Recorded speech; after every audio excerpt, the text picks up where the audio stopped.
Hi friends, ಎಲ್ಲರೂ ಹೇಗಿದ್ದೀರಾ? ಎಲ್ಲರೂ ಚೆನ್ನಾಗಿದ್ದೀರಾ ಅಂತ ಭಾವಿಸ್ತೇನೆ. ಫ್ರೆಂಡ್ಸ್, ಇವತ್ತಿನ ರೆಸಿಪಿ ತುಂಬಾ ಒಳ್ಳೆ ರೆಸಿಪಿ ಅಂತಲೇ ಹೇಳ್ಬೋದು. ತೂಕ ಇಳಿಸ್ಕೊಳ್ಳೋರ್ಗಂತೂ ತುಂಬಾ ಹೆಲ್ಪ್ ಮಾಡುತ್ತೆ ಈ ಒಂದು ರೆಸಿಪಿ. ಅದನ್ನು ಹೇಗೆ ಮಾಡೋದು ಅಂತ ನೋಡ್ಕೊಂಡು ಬರೋಣ ಬನ್ನಿ. ಹಾಗೆ ಅದಕ್ಕಿಂತ ಮುಂಚೆ ನಮ್ಮ ಚಾನಲ್ಗೆ ಇನ್ನೂ ಯಾರು ಸಬ್ಸ್ಕ್ರೈಬ್ ಮಾಡ್ಕೊಂಡಿಲ್ಲ, ದಯವಿಟ್ಟು ಚಾನಲ್ ಸಬ್ಸ್ಕ್ರೈಬ್ ಮಾಡ್ಕೊಳ್ಳಿ. ಹಾಗೆ ವಿಡಿಯೋ ಇಷ್ಟ ಆದರೆ ಒಂದು ಲೈಕ್ ಮಾಡಿ. ಫ್ರೆಂಡ್ಸ್, ಡಯಟ್ ರಾಗಿ ಮಾಲ್ಟ್ ಅಂತ ಇವತ್ತು ನಾನು ಮಾಡ್ತಾ ಇರುವಂಥದ್ದು. ಇದು ಮಾರ್ನಿಂಗ್ ಕುಡಿದ್ರೆ ತುಂಬಾ ದೇಹಕ್ಕೆ ಒಳ್ಳೆಯದು ಕೂಡ. ಹಾಗೆ ಬ್ರೇಕ್ಫಾಸ್ಟ್ ಮಾಡೋದೇ ಬೇಕಾಗಲ್ಲ ಈ ಒಂದು ರೆಸಿಪಿಯನ್ನು ಮಾಡ್ಕೊಂಡು ನಾವು ಕುಡಿದ್ರೆ. ಡಯಟ್ ರಾಗಿ ಮಾಲ್ಟನ್ನು ಮಾಡೋದಕ್ಕೆ ಇಲ್ಲಿ ನಾನು ಕ್ಯಾರೆಟನ್ನು ತುರ್ಕೊಂಡಿದ್ದೀನಿ, ಅಂದರೆ ಒಂದು ಕ್ಯಾರೆಟ್ ತೊಗೊಂಡಿದ್ದೀನಿ. ಹಾಗೆ ಶುಂಠಿ ಬೆಳ್ಳುಳ್ಳಿನ ಸಣ್ಣ ಸಣ್ಣದಾಗಿ ಹಚ್ಚಿಟ್ಕೊಂಡಿದ್ದೀನಿ. ಹಾಗೆ ಒಂದು ಈರುಳ್ಳಿನ ಹಚ್ಚಿಟ್ಕೊಂಡಿದ್ದೀನಿ. ಮತ್ತು ಹಸಿಮೆಣಸಿನ್ಕಾಯಿ ಒಂದೆರಡು ಹಾಕ್ಕೊಂಡಿದ್ದೀನಿ. ಹಾಗೆ ಸ್ವಲ್ಪ ಕೊತ್ತಂಬರಿ ಸೊಪ್ಪು. ಹಾಗೆ ಇಲ್ಲಿ ಒಂದು ಬೌಲಲ್ಲಿ ನಾನು ಒಂದು 2 ಸ್ಪೂನ್ ಆಗುವಷ್ಟು ರಾಗಿ ಹಿಟ್ಟನ್ನು ತೊಗೊಂಡಿದ್ದೀನಿ. ಇಲ್ಲಿ ನೋಡ್ತಾ ಇರ್ಬೋದು. ಈಗ ನಾನು ಒಂದು ಚಿಕ್ಕ ಗ್ಲಾಸಲ್ಲಿ ನೀರನ್ನು ಹಾಕ್ಬಿಟ್ಟು ಈಗ ಚೆನ್ನಾಗಿ ಅದನ್ನು, ಅಂದರೆ ಗಂಟಿಲ್ಲದ ರೀತಿಯಲ್ಲಿ ಈಗ ನಾನು ಅದನ್ನು ಮಿಕ್ಸ್ ಮಾಡ್ಕೊಳ್ತಾ. ತುಂಬ ಜನ ಬೇರೆ ಬೇರೆ ರೀತಿಯಲ್ಲಿ ರಾಗಿ ಮಾಲ್ಟನ್ನು ಮಾಡ್ತಾರೆ, ಆದರೆ ನಾನು ಈ ರೀತಿಯಲ್ಲಿ ಮಾಡ್ತಾ ಇದ್ದೀನಿ. ಅಂದರೆ ಯಾವುದೇ ಮಿಲ್ಕನ್ನು ಹಾಕ್ತಾ ಇಲ್ಲ ಇದಕ್ಕೆ, ಯಾಕಂದರೆ ಡಯಟ್ಗೆ ನಾನು ಸಂಬಂಧಪಟ್ಟಾಗೆ ಮಾಡೋದ್ರಿಂದ ಈಗ ನಾನು ಮಿಲ್ಕನ್ನು ಇದಕ್ಕೆ ಆ್ಯಡ್ ಮಾಡ್ತಾ ಇಲ್ಲ. ಇಲ್ಲಿ ನೋಡ್ತಾ ಇರ್ಬೋದು, ಈ ರೀತಿಯಾಗಿ ಗಂಟಿಲ್ಲದ ರೀತಿಯಲ್ಲಿ ಕಲಸಿಟ್ಕೋಬೇಕು. ಹಾಗೆ ಇಲ್ಲಿ ನಾನು ಒಂದು 4 ಜನಕ್ಕೆ ಆಗೋ ರೀತಿಯಲ್ಲಿ, ಅಂದರೆ 4 ಗ್ಲಾಸ್ ಆಗೋ ರೀತಿಯಲ್ಲಿ ನಾನು ಈ ನೀರನ್ನು ಇಟ್ಕೊಂಡಿದ್ದೀನಿ. ಈಗ ಅದು ಚೆನ್ನಾಗಿ ಕುದಿ ಬರಬೇಕು. ಹಾಗೆ ಆ ಕುದಿಯುವಾಗ ಈಗ ನಾನು 1 ಸ್ಪೂನು ಈಗ ಸಾಲ್ಟನ್ನು ಹಾಕ್ತಾ ಇದ್ದೀನಿ. ಹಾಗೆ ಜೀರಿಗೆಯನ್ನು ಹಾಕ್ತಾ ಇದ್ದೀನಿ. ಜೀರಿಗೆ ತುಂಬಾ ದೇಹಕ್ಕೆ ಒಳ್ಳೆಯದು ಕೂಡ. ಹಾಗೆ ಫ್ಲೇವರು ಅಷ್ಟೇ ತುಂಬಾ ಚೆನ್ನಾಗಿರುತ್ತೆ.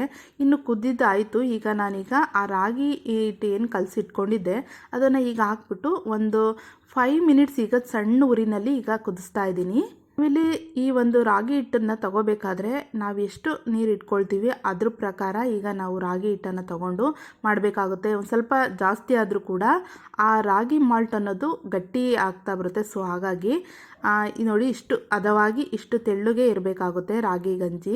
ರಾಗಿ ಮಾಲ್ಟ್ ನೋಡಿ ಈ ರೀತಿಯಾಗಿ ಇನ್ನೇನು ಕುದೀತಪ್ಪ ಅನ್ನೋ ರೀತಿಯಲ್ಲಿ ಇದ್ದಾಗ ಈಗ ಶುಂಠಿ ಬೆಳ್ಳುಳ್ಳಿ ನಾನು ಏನು ಸಣ್ಣ ಸಣ್ಣದಾಗಿ ಹಚ್ಚಿಟ್ಕೊಂಡಿದ್ದೆ ಅದನ್ನು ಈಗ ಅದಕ್ಕೆ ಹಾಕ್ತಾ ಇದ್ದೀನಿ. ಆಮೇಲೆ ಈರುಳ್ಳಿ ಹಾಕ್ತಾ ಇದ್ದೀನಿ. ಮತ್ತು ಏನೇನು ನಾನು ಎತ್ತಿಟ್ಕೊಂಡಿದ್ನೋ ಅದೆಲ್ಲನೂ ಸಹ ಈಗ ಅದಕ್ಕೆ ಹಾಕ್ಕೊಳ್ತಾ ಇದ್ದೀನಿ. ಇನ್ನು ಈ ಎಲ್ಲನೂ ಸಹ ಹಾಕಿದಾದ್ಮೇಲೆ ಈಗ ನಾವು ಒಂದು ಕುದಿನ ನಾವು ಕುದಿಸ್ಕೋಬೇಕಾಗುತ್ತೆ. ಅಂದರೆ ಅಷ್ಟೊಂದು ಜಾಸ್ತಿ ಏನು ಕುದಿಸೋದು ಬೇಕಾಗಲ್ಲ, ಒಂದು ಕುದಿ ಬಂದರೆ ಸಾಕಾಗುತ್ತೆ. ಆಗ ರುಚಿ ರುಚಿಯಾದ ಒಂದು ರಾಗಿ ಮಾಲ್ಟ್ ಅನ್ನೋದು ರೆಡಿ ಆಗುತ್ತೆ. ಅದು ಡಯಟ್ ರಾಗಿ ಮಾಲ್ಟ್ ಅಂತಲೇ ಹೇಳ್ಬೋದು. ತುಂಬಾ ಚೆನ್ನಾಗಿರುತ್ತೆ. ಫ್ಲೇವರ್ ಅಂತೂ ತುಂಬ ಸೂಪರಾಗಿರುತ್ತೆ. ಹಾಗೆ ಇದರಲ್ಲಿ ನಾವೆಲ್ಲನೂ ಸಹ ಉಪ್ಪು ಖಾರ ಎಲ್ಲ ಹಾಕಿರ್ತೀವಲ್ಲ, ಹಂಗಾಗಿ ಚೆನ್ನಾಗಿರುತ್ತೆ. ಇನ್ನು ಜೀರಿಗೆ ಫ್ಲೇವರ್ ಇರುತ್ತೆ. ಹಾಗೆ ಶುಂಠಿ ಬೆಳ್ಳುಳ್ಳಿ ಫ್ಲೇವರು ಎಲ್ಲನೂ ಮಿಕ್ಸಾಗಿ ತುಂಬಾ ಒಂಥರ ಚೆನ್ನಾಗಿರುತ್ತೆ. ಒಂದ್ಸಲಿ ಟ್ರೈ ಮಾಡಿ. ತುಂಬಾ ಹೆಲ್ದಿ ಅಂತಲೇ ಹೇಳ್ಬೋದು ಈ ಒಂದು ರೆಸಿಪಿ. ಇದನ್ನು ಮಕ್ಕಳಿಗೂ ಸಹ ಆರಾಮಾಗಿ ಕೊಡ್ಬೋದು. ತುಂಬಾ ಇಷ್ಟಪಟ್ಟು ಕುಡಿತಾರೆ ಕೂಡ. ಹಾಗೆ ಬ್ರೇಕ್ಫಾಸ್ಟ್ ಲೇಟ್ ಆಗ್ತಿದಪ್ಪ, ಏನು ಮಾಡೋದು ಅನ್ನೋ ಒಂದು ಸಂದರ್ಭದಲ್ಲೂ ಸಹ ಈ ಒಂದು ರಾಗಿ ಮಾಲ್ಟನ್ನು ಮಾಡ್ಕೊಂಡು ಕುಡಿಯೋದ್ರಿಂದ ತುಂಬಾ ಆರೋಗ್ಯಕರವಾಗಿ ಇರುತ್ತೆ. ಹಾಗೆ ಹೊಟ್ಟೆನೂ ಸಹ ಹಸಿಯೋದಕ್ಕೆ ಇದು ಬಿಡೋದಿಲ್ಲ ಕೂಡ. ನೋಡಿ, ಈಗ ರೆಡಿ ಆಯಿತು. ನೋಡಿ, ಈಗ ನಾನು ಬೌಲ್ಗೆ ಹಾಕ್ತಾ ಇದ್ದೀನಿ. ಎಷ್ಟು ಹದವಾಗಿ ಎಷ್ಟು ಚೆನ್ನಾಗಿ ಬಂದಿದೆ ಅಂತ. ಹಾಗೆ ಈ ರೆಸಿಪಿನ ಒಮ್ಮೆ ಟ್ರೈ ಮಾಡಿ ಯಾವ ರೀತಿ ಬಂತು ಅನ್ನೋದನ್ನು ನನಗೆ ಕಮೆಂಟಲ್ಲಿ ತಿಳಿಸಿ. ಹಾಗೆ ಈ ವಿಡಿಯೋ ಇಷ್ಟ ಆದರೆ ಪ್ಲೀಸ್ ಒಂದು ಲೈಕ್ ಮಾಡಿ. ಹಾಗೆ ನಿಮ್ಮ ಅನಿಸಿಕೆ ಅಭಿಪ್ರಾಯ ಎಲ್ಲನೂ ಸಹ ನನಗೆ ಕಮೆಂಟಲ್ಲಿ ತಿಳಿಸಿ. ಹಾಗೆ ಯಾರಾದರೂ ಹೊಸಬ್ರು ಈ ಒಂದು ವಿಡಿಯೋವನ್ನು ನೋಡ್ತಾ ಇದ್ದರೆ ನಮ್ಮ ಚಾನಲ್ಗೆ ಸಬ್ಸ್ಕ್ರೈಬ್ ಮಾಡ್ಕೊಳ್ಳಿ. ಹಾಗೆ ವಿಡಿಯೋ ಇಷ್ಟ ಆದರೆ ಪ್ಲೀಸ್ ಒಂದು ಲೈಕ್ ಮಾಡಿ. ಹಾಗೆ ಶೇರ್ ಮಾಡಿ ನಿಮ್ಮ ಫ್ರೆಂಡ್ಸ್ ಆ್ಯಂಡ್ ಫ್ಯಾಮಿಲಿಗೆ.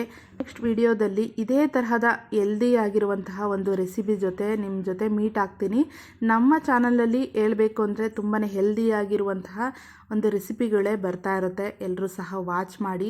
ಹಾಗೆ ಹೇಗೆ ಬರ್ತಾ ಇದೆ ಅಂತಲೂ ಸಹ ನೀವು ಕಮೆಂಟಲ್ಲಿ ತಿಳಿಸಿ. Okay, thank you, bye.